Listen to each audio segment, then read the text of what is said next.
आखिरकार ये कैसे साबित किया जा सकता है कि कुरान करीम अल्लाह ताला की तरफ से नाजिल करदा एक किताब है?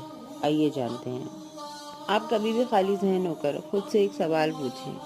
आज तक दुनिया में करोड़ों अरबों की तादाद में किताबें लिखी जा चुकी हैं, मगर आज तक कोई भी ऐसी किताब नहीं है जिसमें कि कोई गलती ना निकली हो। कोई भी राइटर जब भी कोई किताब लिखता है तो सिर्फ 40-50 सालों के बिटवीन ही उसके अंदर गलतियाँ निकल ही आती हैं और ये साबित कर दिया जाता है कि ये किताब गलत है, क्योंकि आए दिन न्यू डिस्कवरीज आती जा रही हैं, साइंस और टेक्नोलॉजी तरक्की करती चली जा रही है। दोस्तों, तारीख गवाह है कि न्यूटन की मौत के कुछ ही सालों के बाद उसकी बयान करदा कई थ्योरीज को गलत साबित कर दिया गया, मगर सिर्फ और सिर्फ कुरान करीम ही एक ऐसी किताब है जिसमें आज तक कोई गलती नहीं निकाल पाया, और जिन्होंने गलती निकालने की कोशिश की वो कलमा पढ़कर खुद ही मुसलमान हो गए। फिर उनकी लाश के बारे में मालूमात करने वाला साइंसदान भी आखिर मुसलमान हो गया।